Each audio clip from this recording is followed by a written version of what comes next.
Well, me, Jeffy, very excited. Hopefully you watching, very excited. It's time to start this 2016 NFL Draft Q&A video series. Ow, baby!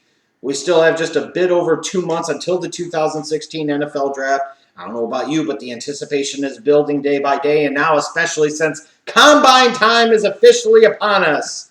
The NFL's meat market, if you will. This is fun times, especially in some creepy way for NFL scouts and front office executives, as they love nothing more than to strip these prospects down to their underpants. Anyways. All right, so I plan on doing at least one of these a week as we go further along in the draft process. If I get a good response, get enough questions, good quality questions, enough interest from me, enough time for me, I'll probably be doing 2 of them a week, maybe even more. We'll see what happens. But anyways, let's go ahead and get started with the questions here. Let me go here. Sniper Q 1911 plans on doing a scouting report on Jalen Ramsey and Myles Jack. Absolutely. As I talked about at the beginning of the year, the plan was to get through the big name offensive prospects, then shift attention to the big name defensive prospects, then do the second level offensive and defensive prospects, and then do other players as I see fit. The plan still being to get somewhere between 100 to 200 individual scouting report videos up on this channel by the time of the 2016 NFL Draft. That's still the goal. I've got a lot of work to do. Right now, I've done scouting reports for a couple of the defensive linemen like Bosa and Buckner and Nkemdiche, and those are already up on this channel. I've got a few more that have done the scouting reports. I just have to actually record them and upload them. So to answer your question specifically, Myles Jack will probably have a scouting report up by the end of this week, beginning of the following week, and then Jalen Ramsey will probably be soon, about a week after that, just to give you an idea. Lions Jaden, is there a clear-cut position or player the Lions should target in round number 1? No, I don't think so, because you could make a big case for a need at offensive tackle, defensive tackle, running back, wide receiver. I don't know if there's one clear-cut position. They just need to get a good quality player, a guy that can make a big impact. You know, that sounds like a kind of safe answer. You can say that about a lot of teams, but it's true. And in this case, you know, in terms of what would be their number 1 need, some will say with the Calvin Johnson retirement, it might be wide receiver. I think that's a need. I don't know if that's a number 1 need. I think the trenches are the number 1 need, both on the offensive and defensive side of the ball, offensive tackle, defensive tackle. I would expect them to go in that direction, or maybe a wide receiver at pick 16 with what sounds like Calvin Johnson's retirement. But we'll see what they end up doing. Greg Owens, who could be the biggest bust at the running back position in this year's draft? I think in part because of name recognition and previous college accomplishments and a hype machine, and the fact he'll probably be drafted in the 2nd round. I think Derrick Henry from Alabama has the most bust potential. Some might point to Ezekiel Elliott if he's taken very, very high, but I'll stick with Derrick Henry for sure. Now, that's not me saying that he will be a bust. I'm just saying there will be concerns for his style of play, where his limitations are, the program that he's come from, all of these things, make him more likely to be a bust to me than some other running back prospects. However, with that said, I haven't fully and completely graded all the running backs to truly give you the most accurate sense. I think he's the guy that's most likely to, but again, isn't an indication that he will. Cock, stock, lock, and barrel for sure be one. NFL_draft guy. What player are you struggling evaluating? I got to be honest, so far in this process, Brock, quite a few of them, because for a lot of these cases, this is one of these really bad years in the sense of, and maybe it's just a reflection of me not being a huge fan of this draft class in general, but I see a lot of prospects that I sit there and watch them, and to me, the reality is entirely different than what the NFL draft media has told you. Guys like Bosa and Nkemdiche, you'll find out soon with A'Shawn Robinson, and so on and so forth. There's several of these prospects that I've watched so far, Emmanuel Ogbah, being another one, and I sit there and I'm just like, I don't get it. I don't see it. Why the hell are they being viewed in this light when they really should be viewed in that light? So it's a struggle. A couple of these guys, part of the reason I've gotten delayed in putting up the individual scouting reports for defensive players is the fact that I've gone back on several of these guys and rewatched everything a second time to make sure I'm not missing something. Putting forth my full due diligence, doing all the work to make sure that I'm confident in the opinion that I have. Well, I'll be honest with you. I've struggled to evaluate a lot of these guys. A lot of these guys. Laquan Treadwell being another one. Michael Thomas being another one. So, it's been tough. Also, your Goff comparison is between Alex Smith and Tony Romo. What's yours? Well, if you watched my Jared Goff comparison video, I gave you the NFL comparison there. I see some of your comparison between Smith and Romo. I really do. To me, I saw a lot of Bridgewater in his game. That was kind of a good, solid comparison. There are elements of other players there, but I believe I defaulted to Bridgewater. If I defaulted to somebody else, please somebody point it out and remind me. I'm going off of memory here, and after a while, you watch so many prospects doing so many different things. That's why I like to get them on file, get them on record, if you will, because that way I don't forget them later on down the road. But I believe it was Teddy Bridgewater is who I most likely compared him to, but I could be mistaken. But here's comparison between Smith and Romo. I see that, and I get that. I don't think it's a terrible comparison at all. Let's see here. Who do we have next? Give me 1 second here. Rohan Smith. Will the Bears draft a quarterback? If so, which quarterback is realistically possible to get? Now, when you say, will they draft a quarterback, are you just asking me in round number 1 or at any point in time in the draft? Because I think it's a pretty safe guarantee that Pace will draft a quarterback of some kind this year. Will it be on day 1, though, in round 1? Will it be on day 2? Will it be day 3? Not really sure. So I think they will. It's just a matter of when. In terms of round 1, unfortunately, Carson Wentz has too much buzz and momentum behind him to fall to the Bears at number 11. So, of course, that will crush my heart because I'm big on Carson Wentz. Jared Goff, there's always that possibility that he could slide. If San Francisco doesn't take him at number 7 or Dallas doesn't take him at number 4, the realistic possibility is the Bears will have a tough choice to make at number 11 because there'll be probably a very compelling defensive prospect to take, or they're going to have Jared Goff on the board. And that's going to be a very, very tough decision for this organization if ultimately it comes down to that. Paxton Lynch will be there at 11, I would assume, but I don't think he would be drafted at that point. I really don't, but we'll see. I hope they do draft one at some point in time. I'm just not sure where they need to go in terms of what round, because it's all about, we still got the combine left, individual pro days, all these interviews, everything else is yet to shake out. Colorado MMA fan. What teams, in your opinion, need a good draft this year? You could make an argument, not to be a smartass here, man. You could make an argument that every single team needs a really good draft. But teams that need a better draft than others, this is a good question. Teams that need a better draft than others. The New Orleans Saints are definitely one of them because they have a history in recent years of not drafting particularly well. And that's just the truth of the matter. You've got a limited amount of time that you're going to have Drew Brees, somewhere close to the top of his game. You need to really do well if you're them. I think for the Jacksonville Jaguars on the defensive side of the ball, they need to draft well too because, you can talk about future, you can talk about hype, you can talk about potential, you can talk about some of the things they've accomplished on the offensive side of the ball, but that defense is still a long way from playoff caliber, and they need to really hit big on the defensive side of the ball in this draft. Another team I think that really needs to do a good job in this draft are the Baltimore Ravens. This is an old team that got old in a bad way in a lot of bad places. And after years of some draft pick misses and some of the draft pick hits that they did have that they allowed to leave via free agency, this is a team whose talent cupboard is bare, frankly, on both sides of the ball. They really, really need a solid draft. They really actually need 2 to 3 solid drafts. Obviously the number 1 team you would point out to be the Cleveland Browns, and that's for reasons we already know and understand. And then he also has better fit for the Broncos at 31. Taylor Decker, Cody Whitehair, or Hunter Henry. Personally, I think people are sleeping on Taylor Decker a little bit. I don't anticipate he would be there at 31. And even if he was, I don't think he's the best fit, because that's your question, is the better fit. And we come down to Cody Whitehair or Hunter Henry.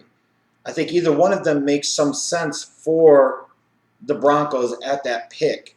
I think inside linebacker also makes some sense for them. Maybe a safety makes sense for them there as well. In terms of the best pure fit, though, because of that zone blocking scheme that Gary Kubiak swears by, Cody Whitehair to me seems to be the best natural fit, because I don't think Kubiak values that tight end position enough to spend a first-round pick on it.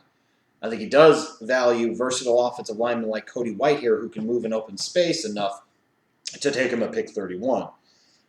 Sup Bro 2000, Calf and Mask asks, who's the most underrated and overrated prospect in the 2016 NFL Draft? Based off of the prospects, and this is again based solely off of prospects that I have already graded and evaluated. So there are other guys I could be missing out on. But so far with the top name offensive guys and some of the defensive guys that I've graded and evaluated so far, most underrated, I will go with CJ Prosise out of Notre Dame. I think he will get more buzz as the process goes along, and he should. I think people are sleeping on his three-down capabilities as a running back at the NFL level. On the defensive side of the ball, overrated. You got it all over the place. Robert Nkemdiche, A'Shawn Robinson, Joey Bosa a little bit to me. Just Emmanuel Ogba. I mean, when you talk about overrated in the sense to where the NFL draft media has put them compared to where they actually are, a lot of overrated guys on that defensive line, defensive side of the ball, in my opinion. Overrated on the offensive side of the ball, I think Laquan Treadwell. I just have some concerns come combine time. He's going to run in the 4.6s. And if he does, all this talk about him going in the top 10 is going to quickly and very, very, very rapidly evaporate. Let's see here. Paul M. Timus. I know my Steelers' biggest need is the entire secondary. Yes. But do you think left tackle and defensive tackle are big concerns as well? I think left tackle is a much bigger concern, and I could envision them spending a day 2 pick on an offensive tackle. Defensive tackle, I guess it's a need, but I just don't view it in the same light as I would the entire secondary or offensive tackle. Mike March 0994. Who do you think could propel themselves into the first round discussion? That is an interesting question. First round discussion. I look at a couple of edge rushers because it's not a great edge rushing class. People talk about Spence being clearly number 1, and then maybe Leonard Floyd.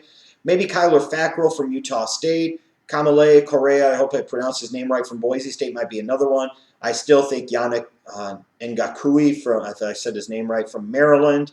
Same type of deal as a guy that's flying under the radar that could end up seeing his stock elevated, especially because he has, over the past couple of years, performed very well against some big-name offensive tackles in the Big Ten. So there may be some corners, because I don't think it's a great corner class. Maybe somebody like a Xavier Howard, from Baylor would be a guy because of his size, be able to elevate his stock up the board into first-round consideration. Darian Thompson, the safety from Boise State, might be another guy.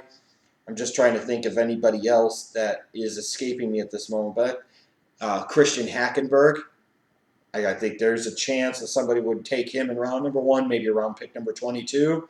But yeah, that's what I would think at this point in time. But still a lot of evaluating left to do. Joe Pugs, Ezekiel Elliott or the Schleich Daddy? Who has the bigger dong? Ask your mama. Motherfucker. See, we got to have some fun with some of these questions. I don't know. I don't care. Mine gets the job done, and that's all that fucking matters to me. If Ezekiel Elliott is a fucking tripod, then by God, more power to him. Now make some babies. It's about legacy, bitches. Make some sons, too. SB Law 14. Do you think Ezekiel Elliott, is the answer for the Colts to help balance that offense and take the pressure off of one? If he was there at 18, absolutely. If he's there at 18, he has to be the pick. I personally still don't believe he'll be there at 18, and I think if he's there at 18, that means other teams aren't very good at their job when it comes to the NFL draft. With that said, if he's there at 18, you take him, you fuck all the bullshit.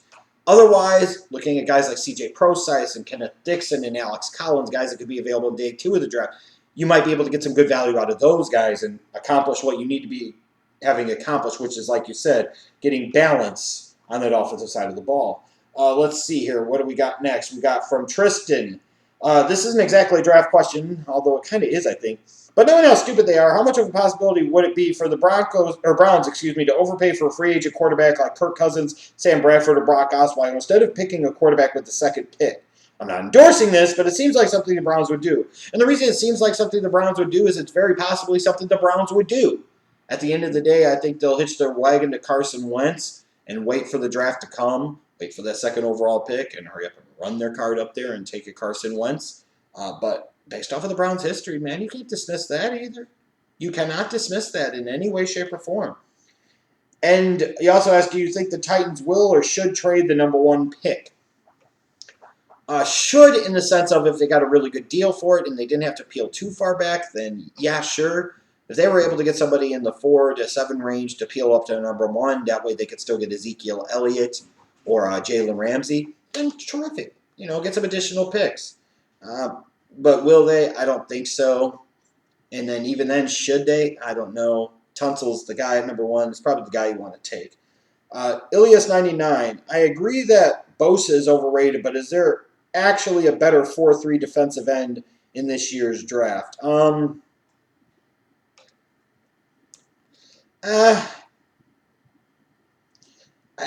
haven't fully, completely evaluated all defensive ends. I'll say that.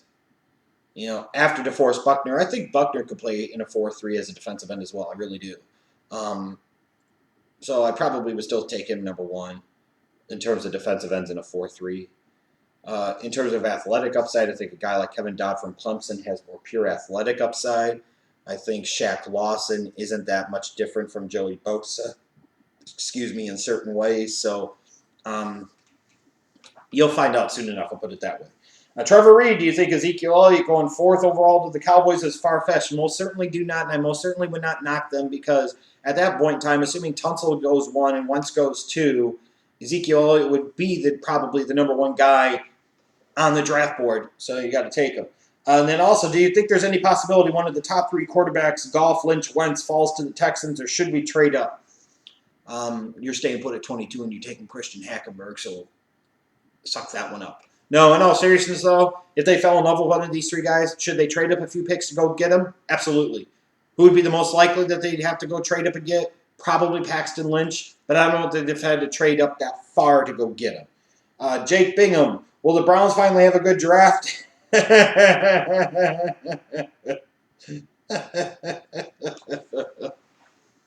Carson Wentz would be a really good start to that. And who do you have a feeling your Bears will pick? The ironic thing is I think the last 2 years have actually nailed the pick. Kyle Fuller in 2014 and then Kevin White in 2015.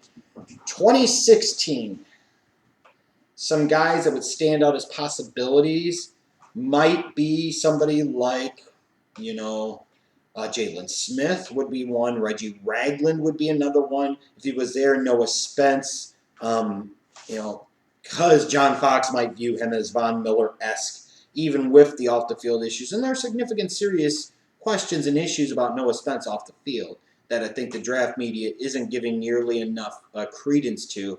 And I think that people got too caught up in the Senior Bowl practice week and the Senior Bowl game. Spence has some flaws to his game as well, some big ones, especially when it comes to strength and being able to hold up at the edge. I don't know, for some reason I keep coming to Reggie Ragland. I don't know why.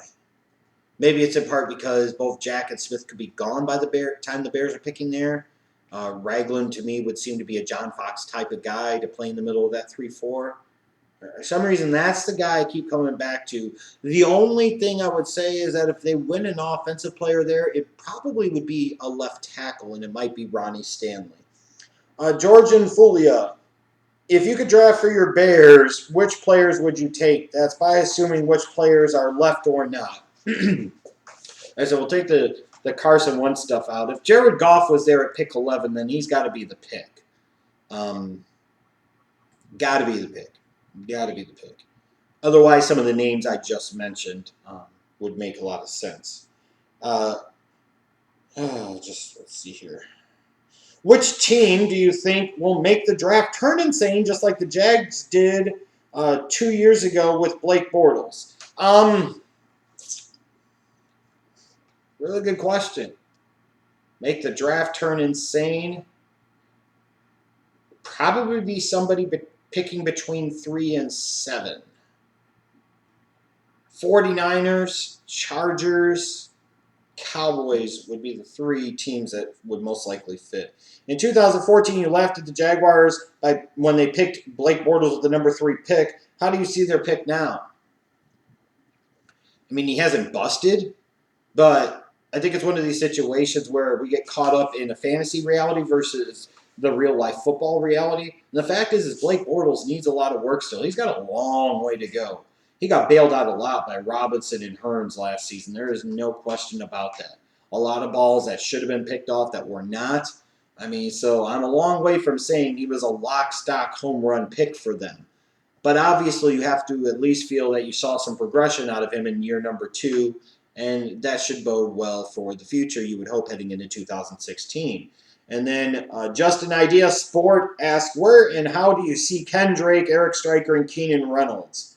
Haven't graded any of them yet. So I have to be honest with you, I'm not sure.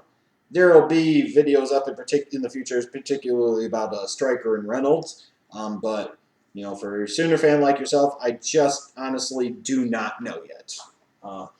When I know, basically, is when you'll know. So again, thanks for tweeting your questions for this NFL Draft Q&A. If you want your questions answered next time, go to the Jeff Schlegel on Twitter. I'll put it in the description box down below, and that's where you can tweet your questions using the hashtag NFL Draft 2016. Thanks a lot. This was fun. I enjoyed it. Hope you guys did too. If not, we'll try it again later, damn it. Bye.